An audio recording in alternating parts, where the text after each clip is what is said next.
All right, welcome to Lecture 9. We're going to talk about Chapter 2, Section 6, and we're going to be talking about the different kinds of compounds that can show up out there. So let's start off first with ions.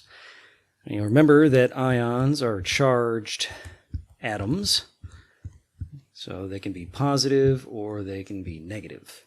Okay. I suppose technically a neutral atom would be a special case for an ion, but we never ever call them ions. They're just atoms. So, what kinds of ions do things form? Or which atoms form which kinds of ions? Well, remember the simple principle that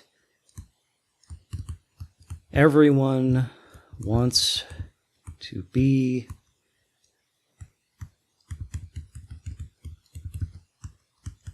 the prettiest princess. Everyone wants to be noble.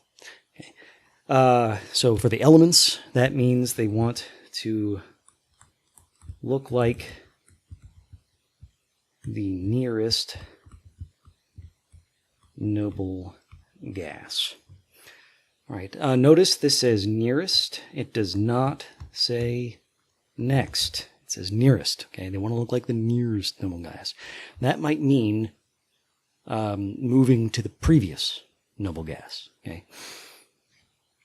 In practice, this means metals lose electrons to look like the previous noble gas. Nonmetals gain electrons. Okay. So nonmetals, remember, if you have a periodic table. So the nonmetals move to the right to look like the next noble gas. All of the metals move to the left to look like the previous noble gas. So we have our losers on the left. Okay. Everyone to the left of that line, you know, the line that divides nonmetals from metals, the semi-metal line, everyone on the left of that line loses electrons to look like the nearest noble gas. Okay, so you got losers on the left, L and L. So metals, they lose electrons, have positive charge, which means that they end up as cations. So remember, you will never, ever encounter a cat that isn't in some way happy. Okay, cations are positive. The metals lose electrons. So we take a look at our periodic table. And here we have sodium, element number 11. Okay. It has 11 electrons. The nearest noble gas is going to be neon, okay, element number 10, not argon at number 18. Okay. So sodium will lose one electron to look like neon. So sodium with 11 electrons goes to sodium 1 plus with 10 electrons. Similarly, barium, it's down here, it's element number 56. It's going to end up looking like xenon, element number 54. Okay, so it's going to lose 2 electrons from 56 electrons to barium 2 plus with 54 electrons. Okay, so metals want to look like the previous noble gas, and that means that they're going to lose electrons to end up as positive ions, cations, and they're going to end up with positive charges. All right. And those are 2 quick and easy trends for you to remember. Okay, the alkali and the alkaline earth over on the left-hand side of the periodic table.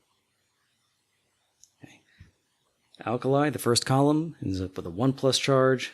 Alkaline earth, the second column, ends up with a 2 plus charge. Okay. First column, 1 charge. Second column, 2 charge.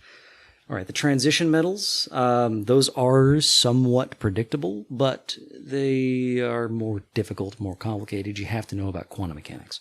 So we're not really going to cover those. The same is true of the post-transition metals.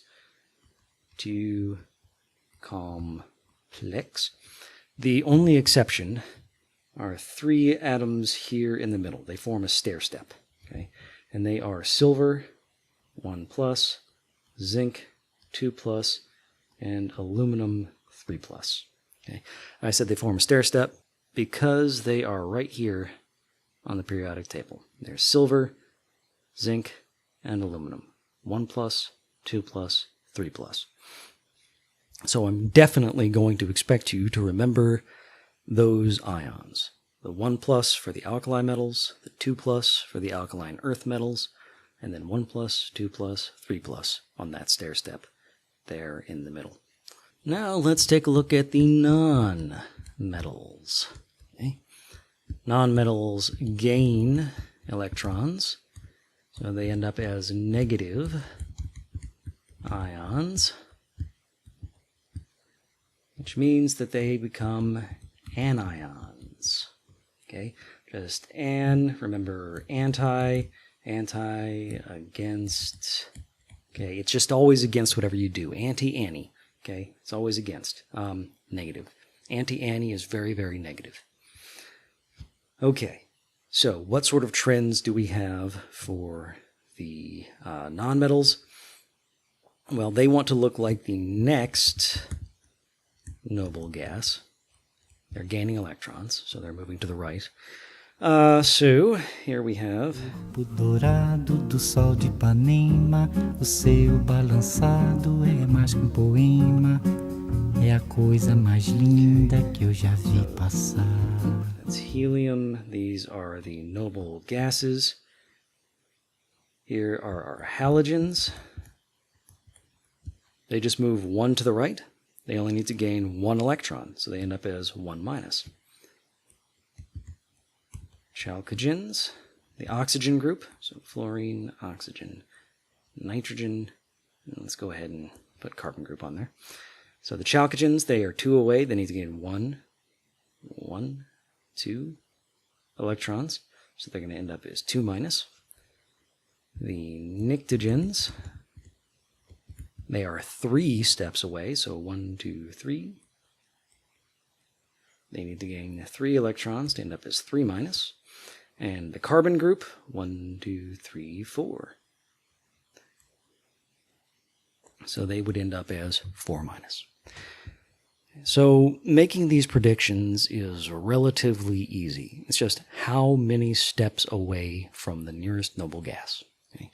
So the halogens are all 1 step away. They only need to gain 1 electron. Oxygen, the chalcogens are 2 steps. Pnictogens are 3 steps. Carbon group, 4 steps. Similarly, the metals, the alkali metals are 1 step away. The alkaline earth metals are 2 steps away.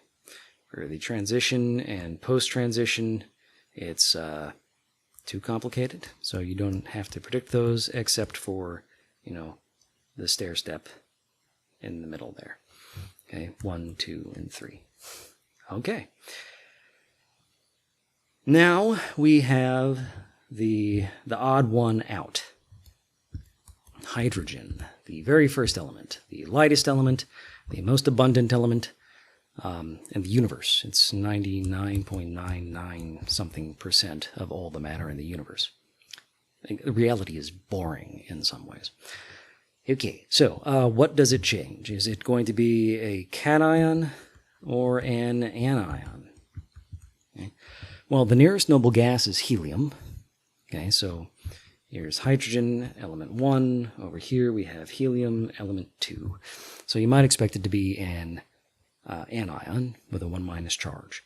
In fact, it can do both, depending on the circumstances. Okay, so hydrogen plus a metal, hydrogen plus a non-metal.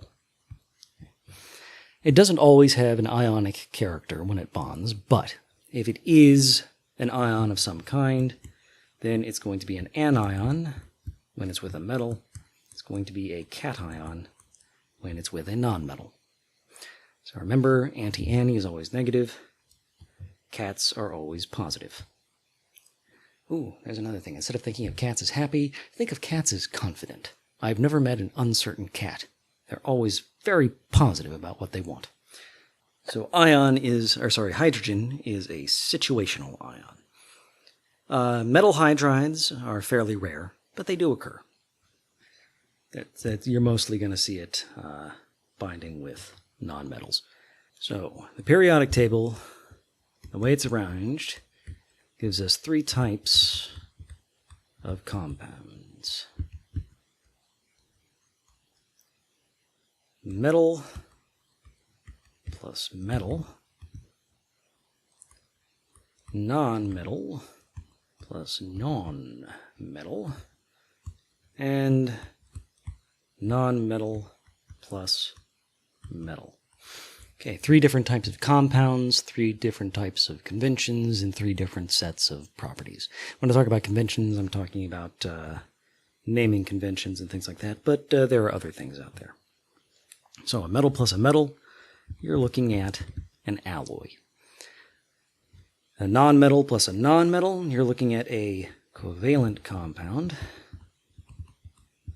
A non-metal plus a metal is an ionic compound. A non-metal plus a metal, sometimes also called, very often, I should say, also called a salt. Non-metal plus a metal is a salt. All right.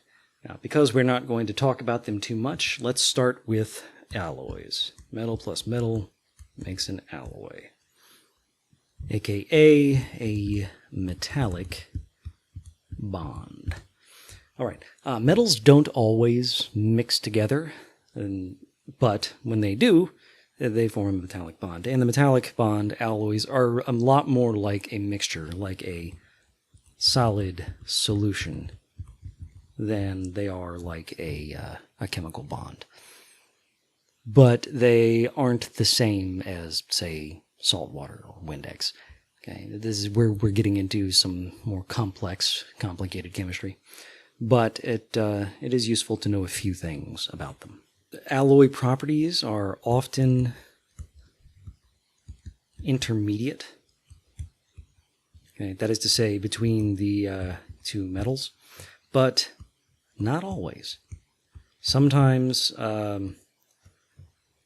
the solution's properties, the alloy's properties, are very, very different.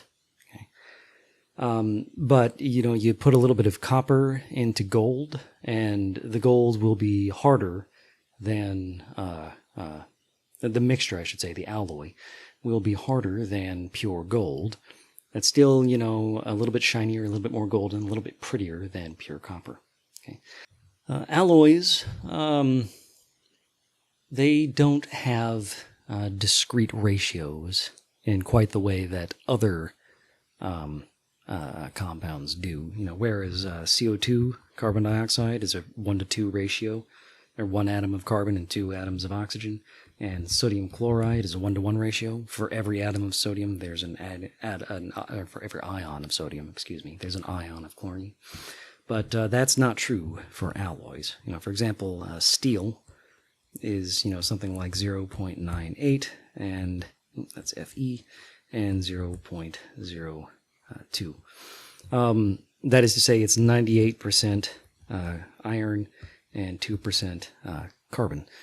So it's you don't have the discrete ratio because it's a mixture, and the composition of a mixture can vary. Steel is actually, I might have that wrong. It might be 0.02% copper. So that would make it 99.98% iron. So don't quote me on those numbers. Because, alloys are more akin to solid solutions, the composition is more variable, and you don't get the certain ratios that you would with other kinds of compounds. Also, notice you can get alloys with nonmetals. Just because that's the way alloys can work sometimes. You're always going to have a bit of fuzziness at the boundaries of things. It's not always pretty and easy to remember, but we're going to pretend metal plus metal is alloy. And only alloys, and only metal plus metal are alloys. All right. Finally, you can get any number of constituents into an alloy. For example, stainless steel is iron, capital F, and nickel, and chromium, and copper. Let's see, it's 72%, and I think 10%, and 18%, and 0.02%. That's stainless steel right there. So you can have a wide range of things for an alloy. Let's see what else. You have mercury, cadmium, telluride. 1x, 1 minus x. That is, the material in night vision goggles. It's technically a semiconductor, and you can treat it as a mixture of metals, as an alloy, because mercury, cadmium, and tellurium are all metals, and it's really a mixture of two alloys because it's mercury telluride and cadmium telluride, in X and 1 minus X proportions. Now, I kind of think that you're missing out when we're forced to leave these things out, but the fact of the matter is that talking about metallic bonds and alloys and so on it's more suited to a graduate level course, just because there are so many metals and the way they interact can be very, very complicated. Just look at this guy, mercury, cadmium, telluride, 3 metals mixing to form a semiconductor with the structure akin to silicon or diamond. It's neat.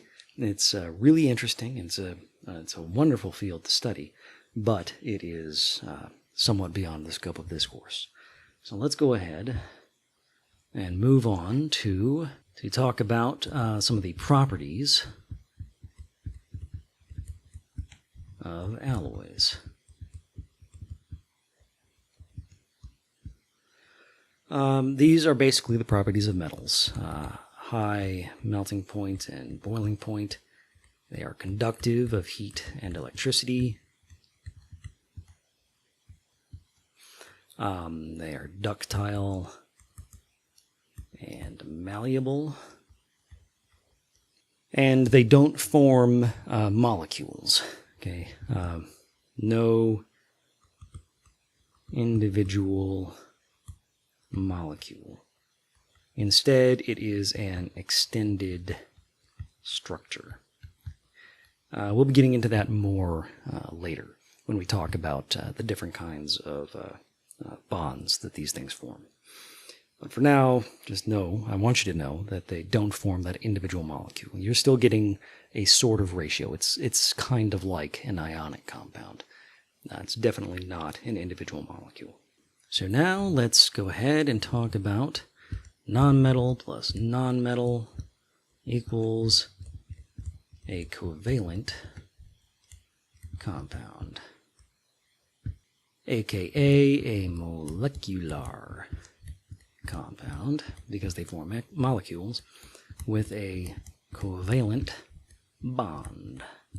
These mix together in discrete ratios, and they form molecules. This was really the source of those laws of multiple and definite proportions. Not necessarily easy to predict the molecules that will form because of that law of multiple proportions. So you can get, for example, nitric oxide, nitrogen dioxide, dinitrogen monoxide, dinitrogen trioxide, dinitrogen tetroxide, dinitrogen pentoxide, the nitrate ion, the nitrite ion, and so on. There's, nitrogen and oxygen are kind of an extreme case, but yeah, they illustrate well the fact that you can't take it for granted. For example, you can get CO2, carbon dioxide, or carbon monoxide, or carbonite, or carbonate, and so on. And notice that, yeah, I'm including ions in here. These are known as polyatomic ions. You can get anions or cations that are composed of multiple atoms, hence poly and atom. They're held together by covalent bonds, and the entire thing has a charge. So the entire thing is the ion. We'll definitely be talking about that more later. As for the properties of the covalent compounds, those are the properties of the nonmetals. They have low melting and boiling points. They are soft. They do not conduct heat or electricity well. They, we'll get into the reasons for that. And they do form a discrete particle, okay, known as a molecule. Okay, so when we talk about CO2, okay, we're talking about an actual molecule of carbon dioxide. One atom of carbon bound to 2 atoms of oxygen. That's not true for the other kinds of compounds. That's only true for the covalent compounds. And now this lecture is getting a little bit long. I've learned my lesson there, so we're going to call it here. And we will continue lecture 9, yes, 9, in the next video.